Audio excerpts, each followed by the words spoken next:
Today, in the driver's seat, we have the independent candidate for Hughes, Georgia Steele.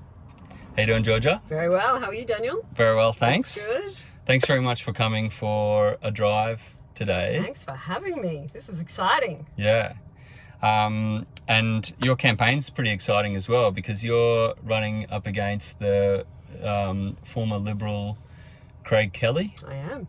Yep. Hughes is Craig Kelly country. Craig Kelly country. Not for much longer, though. Not for much longer. Yeah, it sounds like a lot of the other independent candidates, your campaign is building a lot of momentum. It really is. Yeah, we've gotten off to a good start. Yeah. Yeah, we're getting lots of good press and lots of donations. So yeah, we are looking pretty good. And the people are hungry for change. Really hungry for change. Yeah, just desperate for it, which I think is why there's been much more engagement actually, even this early. Yeah. Than what I thought there would be in Hughes. I was a big fan of your campaign launch video. Yes, thank you. Which must have got over 100,000 views or something. Yeah, it got 130,000 views across all social platforms within like a day. Wow. It was amazing. Your right-hand paddle, if you put your foot on the brake, Yep. Yeah, and go hard up, that'll put it into reverse. Okay.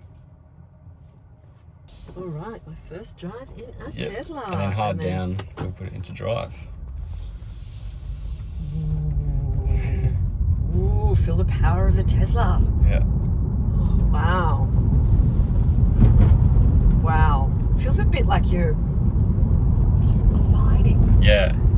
Hovering. Yeah. It's always, like you can sit in the passenger seat. It feels good in the passenger seat, but there's really nothing like actually driving it and being in control of it. It feels very different. Yeah. I wanted to ask about your upbringing and how you eventually got into politics and decided to run as a political candidate in the federal election. Sure. Well, I was born in Sutherland Hospital in the heart of Hughes at a time when my parents lived down on the Warrenora River, and when I was 6 or 7 they moved away because they wanted to run their own business. So we moved to the snowfield actually of New South Wales, and when I went to high school my parents moved us to Canberra, and so I think that's where my lifelong obsession with federal politics began. It's in the water, as you would now be learning. Yeah. And so then I went to uni. I lived in a few different places around the world, Japan and London, lived in Melbourne for a while, came back to Sydney to start practicing as a lawyer, and practiced as a corporate litigator for 15 years in Sydney and London, and a little bit in Japan. And then that career kind of came to a natural conclusion. It's very demanding being a corporate litigator, and I wanted to try something new. So I finished up and I did some study, and then while I was doing that I just became, like so many people now, increasingly exasperated with what's going on in federal politics. I was always embarrassed that I was in an electorate with Craig Kelly as my federal member, and I know a lot of people are embarrassed about that. And so I started getting involved. I got involved with the local community political groups. There's one called We Are Hughes and one called Hughes Deserves Better. And I was doing a lot of different things, and I was becoming increasingly alarmed at the lack of action on climate change in particular. That was my number one motivator. And I just thought, what is the most impactful thing I can do to really try and get some change there? Could I go and work for some kind of climate charity, or could I look at other kinds of occupations where I could have an impact on the environment? But I realised that actually the problem in relation to climate action in Australia is purely political. Yeah, absolutely. Yeah. Everyone's on board with it. The Business Council of Australia, the state governments, everyone's doing what they can except the federal government. Yeah. So I thought, well, I'm a corporate litigator. Those skills are fairly transferable. Yeah. And that seems to me to be the biggest thing I can do to make a difference on that. Yeah, fantastic. Yeah. And you're absolutely right. Like, everyone else is on board now. Yeah. We're all, we've been talking about this for 20 years, and the government hasn't just been dragging its feet, it's actually been suppressing the renewable revolution. Yep. And they've been holding us back from like this future. Yeah, right? This is the future. Yeah. And it's amazing. I tell you what, this would improve my weekend, Daniel. Absolutely. Absolutely. Yeah, it's great. And that's what frustrates me as well with the government, who, you know, professes to care so much about the economy, and you know, the old line about how the Liberal governments are the better economic managers, and they are just letting a huge economic opportunity pass them by. Yeah. And when you're ready, Georgia Steele, you can plant it to 100. Go. Hit it. All the way. Go harder, go harder. Oh, wow. Okay, that's good. Wow. I don't think you gave that everything then, I but didn't. you I gave didn't. a I was fair being quite idea. careful. Just let your foot off now. Go again. That's amazing. It's nuts, That eh? really is amazing. Yeah. The power is unbelievable. I thought my car had some good power. That is incredible. Yeah. And you feel totally in control at the same time. Yeah, you don't you feel do. like it's getting going out of No, control not at or all. anything. Yeah. No, there's no changes. Like the steering wheel the feel of it doesn't change, or Yeah. the sense of control of the car doesn't change at all. Yeah. So imagine like when all cars are like this, how efficient our transportation is going to be. Yeah, unbelievable.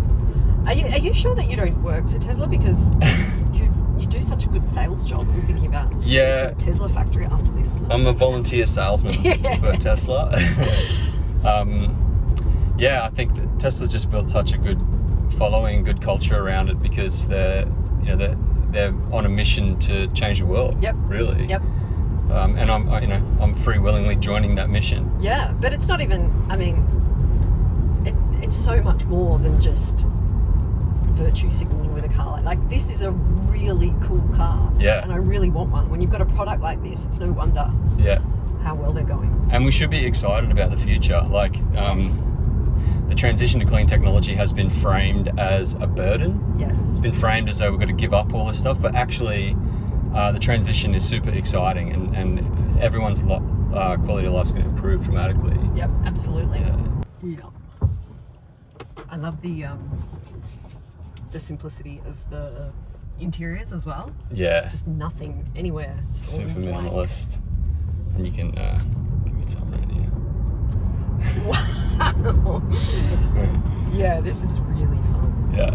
This is the next little toy that I think I have my eye on. Yeah, absolutely. And it's so nice to go out for a drive and knowing that it's charged off renewable energy. You're not producing any emissions. You're not contributing to any like diesel particulate pollution or carbon monoxide into the air that we all breathe.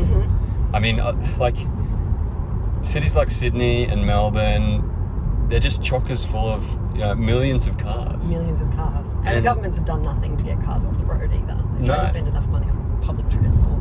No, that's right. And we all pay the price for that with our health, because we're all breathing this stuff in every day.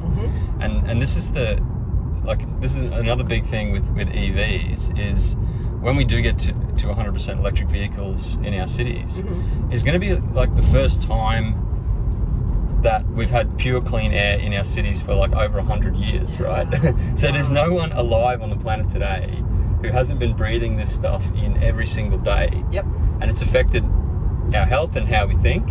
So the big opportunity is when we do get to 100%, everybody's quality of life's going to improve. It's like amazing. Yeah, we're all going to start thinking clearer, and our intelligence is going to improve, and that means we'll probably stop voting for people like Craig Kelly.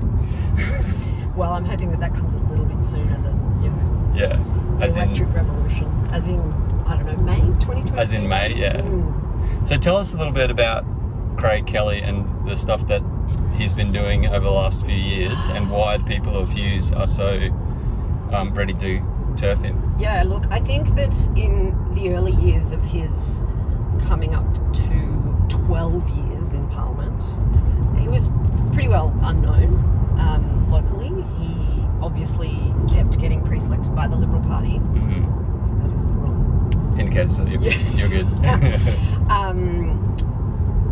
And the people of Hughes kept voting for the Liberal Party. I believe that firmly. I I don't think that people had You can go straight here. voting for Craig Kelly. Yeah. And it's only in the last few years, really, I think, where his profile has grown a lot. He's got quite a decent-sized audience in his niche area, and I think that will hurt him in Hughes. I think that now that he's better known, and also now that he's obviously quit the Liberal Party and moved to become the leader of the United Australia Party with Clive Palmer, that his message won't resonate with the people in Hughes. Yeah. And he was actually banned. He had his Facebook page banned for a while. He's was banned. it? He's He banned. still is. Yep, he's banned from Facebook. For misinformation? Yes, that's right, for the spreading of misinformation. Around COVID stuff? It's around COVID. I mean, his misinformation really started on climate change. And that's when I became most incensed. Because he's such an extremist. He says that, teaching children about climate change in schools is child abuse. Wow. He now uses that line in relation to making children wear masks, which of course we don't even do. Children aren't required to wear masks, but he says that that's child abuse. Wow. And so yes, he's been shut down from Facebook. He gets suspended occasionally from Twitter. Wow. And getting permanently banned from Facebook is a really big deal. And he managed it. And that's it. That would be his main channel as well, Facebook, his main platform? It has been, until he got banned. And he's moved to Telegram now. So Right. he really is cultivating that much more niche audience. The two local government areas that are in Hughes, the Sutherland Shire LGA and the Liverpool LGA, are both 95% double vaxxed. So his COVID rhetoric is not cutting through, and he is out of step completely with his constituents. And the climate change stuff, he's just, he gets up on the floor of Parliament and recites Dorothea McKellar's poem about a sunburned country as some kind of proof that we've always had fires here. And then there'll be a period of wet weather in summer, and he'll say, what climate change? Yeah. There's no climate change. Look, it's only 20 degrees and it's a summer day. He's just, he's dangerous in his rhetoric. Yeah, absolutely. And so, have you got a lot of support coming to your campaign now? Will you have a lot of volunteers that are keen to help out?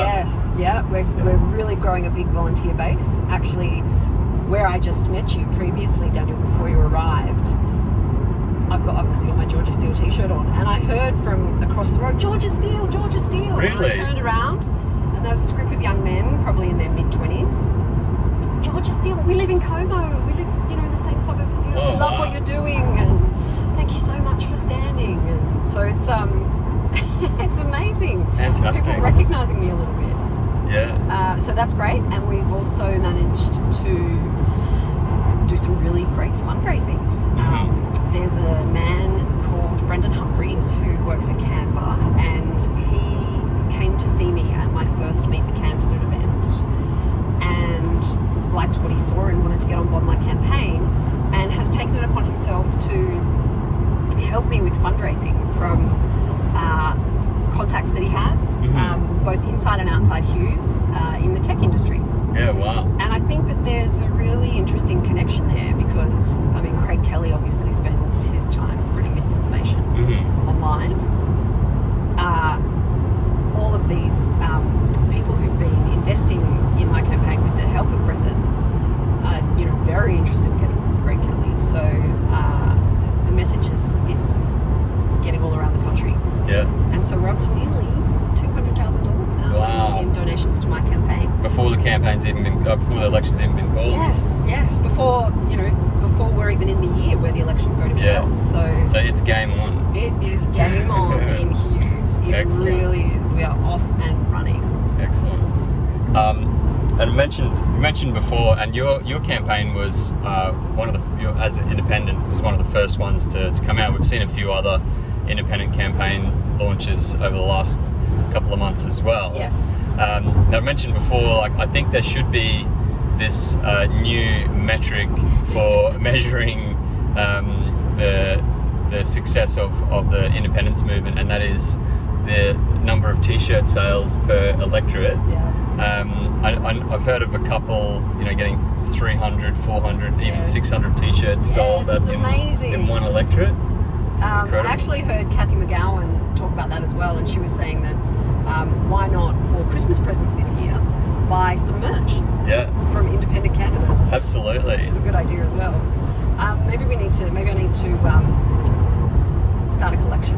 Yeah. Independent candidates in the 2022 election. Add it to my pile of political T-shirts that I've gathered. Yeah, it'll be in the collector's edition for the 2022 election. The election that changed Australian politics forever. Wow, let's hope so. That's what we're working for.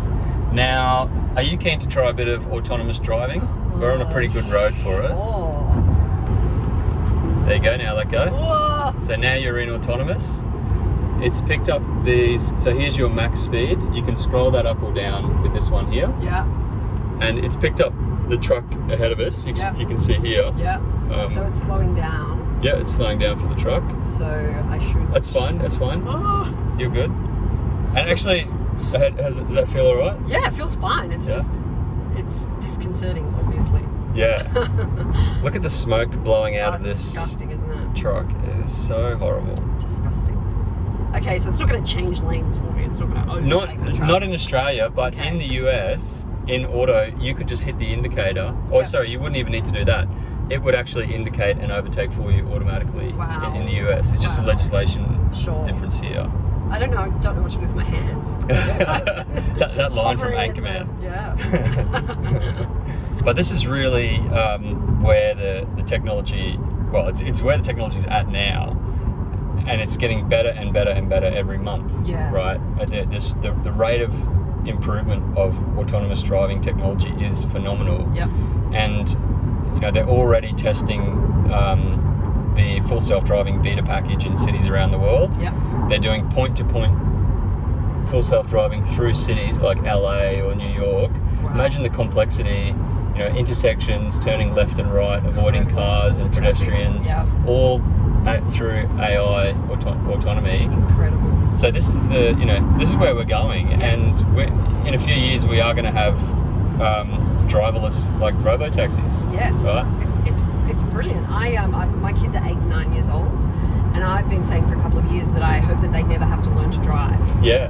Because the driverless cars and the technology that's coming out now will make the roads safer, actually so much safer. Absolutely.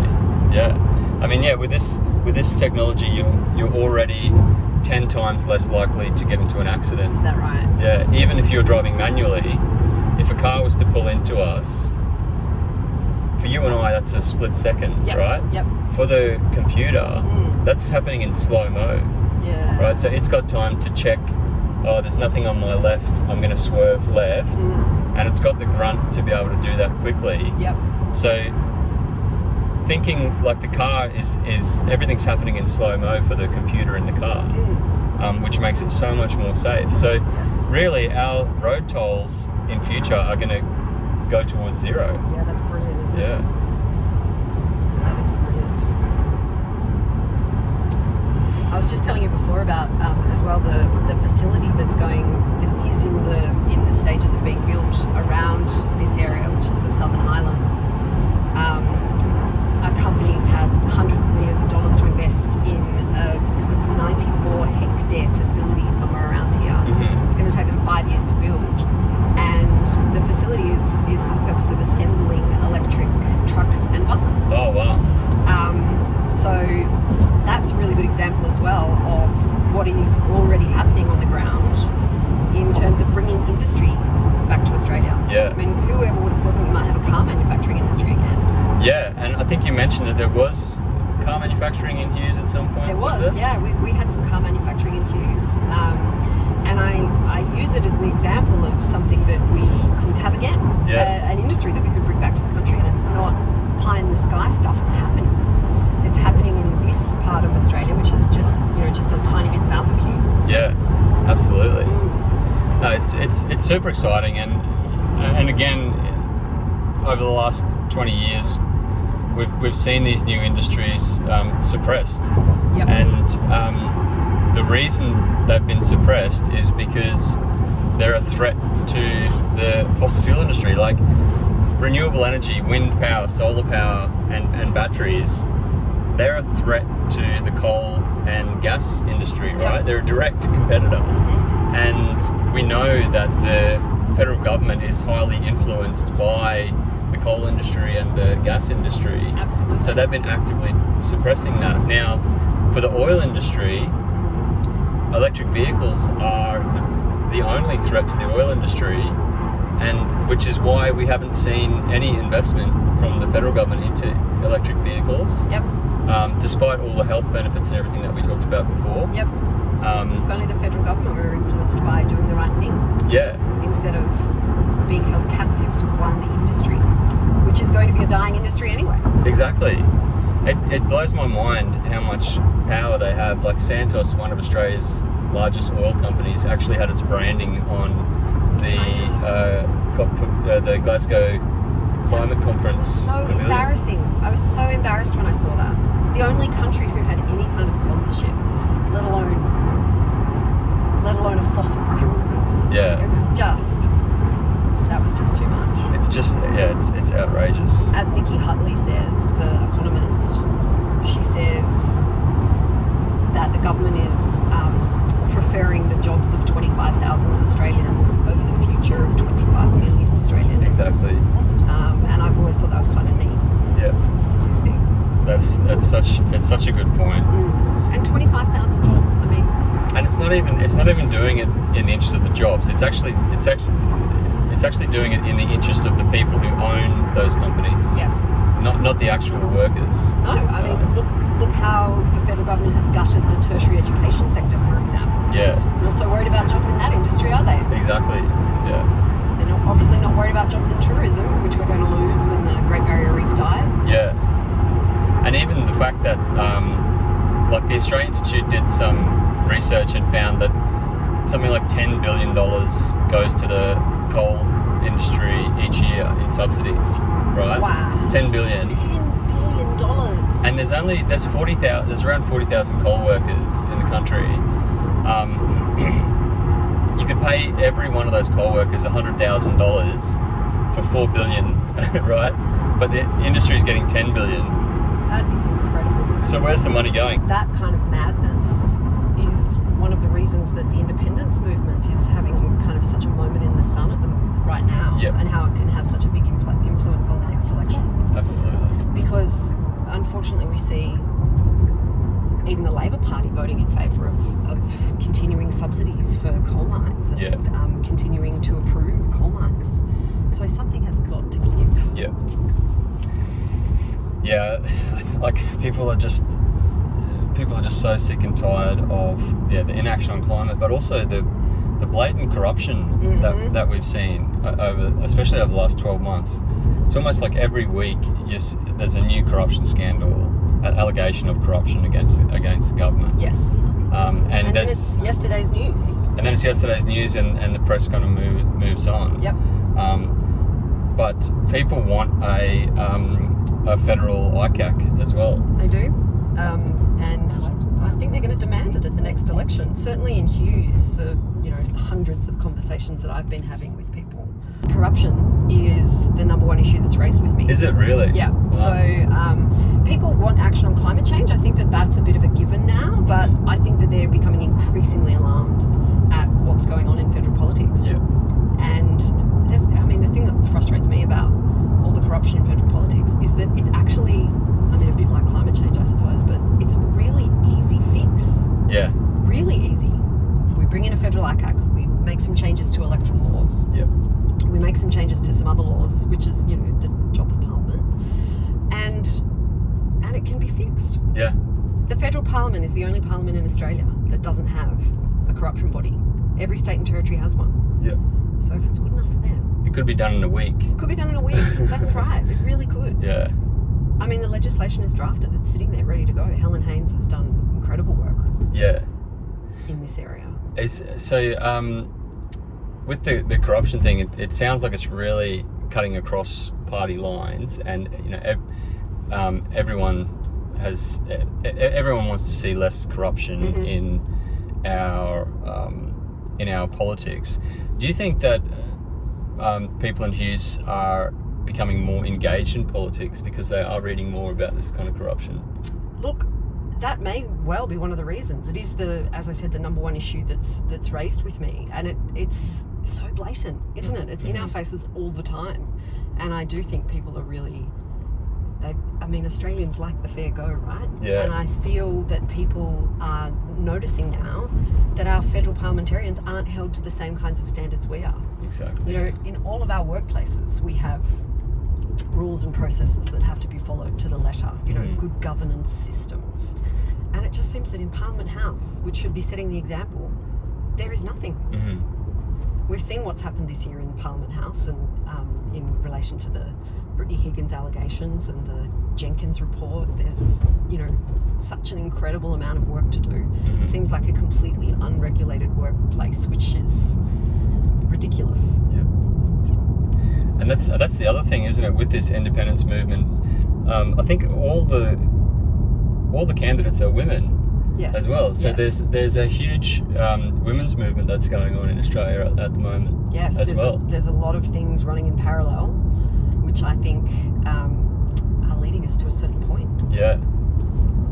Change of government at the next election. The strong crossbench. Fantastic. And you mentioned Helen Haynes before. Her story's quite fascinating as well, isn't it? Because Voices of Indi was kind of the first. Were they the first voices of her? Yes, they were. Yeah. So they started Voices of Indi before the 2013 election. Got around their very large electorate to rally against the election of Sophie Mirabella, who was a very unpopular local member in Indi. And as we know, Cathy McGowan became the first independent woman elected to Australian Parliament, which was really exciting. And then I think it's also true to say that when Helen Haynes won the last election, that was the first time that an independent had handed over to another independent. Yeah, wow. Yeah. So that's really interesting as well. Yeah, it's pretty amazing, and also the fact that it happened in a regional electorate as well. Yes. I think is a pretty big deal. Yes. And is that kind of what a lot of the Voices of groups around the country, they're now kind of trying to replicate that kind of system? Yeah, I think that's right.